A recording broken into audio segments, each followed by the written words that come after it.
Hello বন্ধুরা, আপনারা কি জানেন অ্যামাজন জঙ্গলে এমন কিছু অমীমাংসিত রহস্য রয়েছে যা আপনারা শুনলে অবাক হয়ে যাবেন। তাহলে চলুন এই সব সম্পর্কে কিছু জেনে আসি।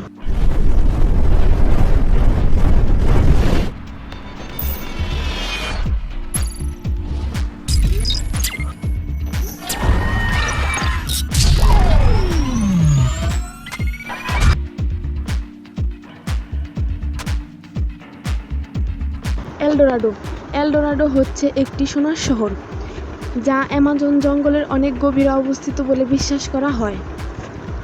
এই শহরটি সম্পর্কে অনেক রহস্য রয়েছে, তবে এটা আসলে কি তা নিয়ে কোনো ঐকমত্যে পৌঁছানো যায়নি। সর্বপ্রথম স্প্যানিশ টুরিস্টরা এটি নিয়ে একটি গল্প বলা শুরু করে। তারা বিশ্বাস করে শহরটি সোনার তৈরি এবং সেখানে মূল্যবান রত্ন রয়েছে। তবে কিছু লোক এই কথা বিশ্বাস করে, আবার অনেকে বলে এটি একটি অবাস্তব শহর যার কোনো অস্তিত্ব নেই। এই শহর খোঁজার জন্য অনেক অভিযান চালানো হয়েছে, কিন্তু শহরটির বিষয়ে কোনো খোঁজ খবর জানা যায়নি। বন্ধুরা, চলো এবার জেনে আসি অ্যামাজন জঙ্গলের উপজাতি সম্পর্কে। অ্যামাজন জঙ্গলের এমন অনেক অজানা উপজাতি রয়েছে। এসব উপজাতি আধুনিক জগতে থেকে বিচ্ছিন্ন অবস্থায় থাকে। আরও জানা যায় অ্যামাজন জঙ্গলে বরফ যুগের চিত্রকর্মও পাওয়া গেছে। চিত্রে দেখা যায় যে অ্যামাজন জঙ্গল একটা সময় বরফে ঢাকা ছিল।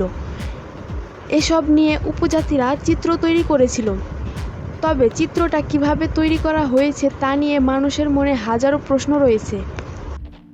এবার 2019 সালের একটি রহস্যময় ঘটনা সম্পর্কে জানব। সালটা ছিল 2019।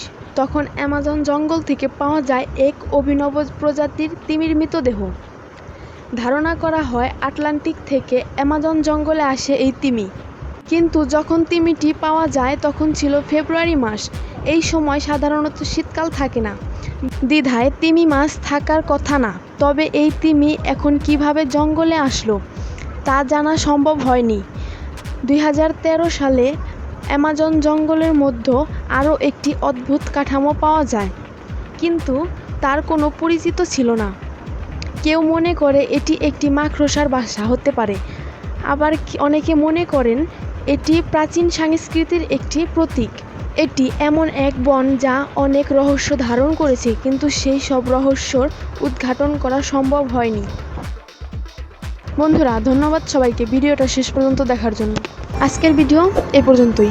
নতুন এরকম রহস্যময় ভিডিও পেতে চ্যানেলটি সাবস্ক্রাইব করুন আর পাশে থাকা বেল আইকনটি ক্লিক করুন।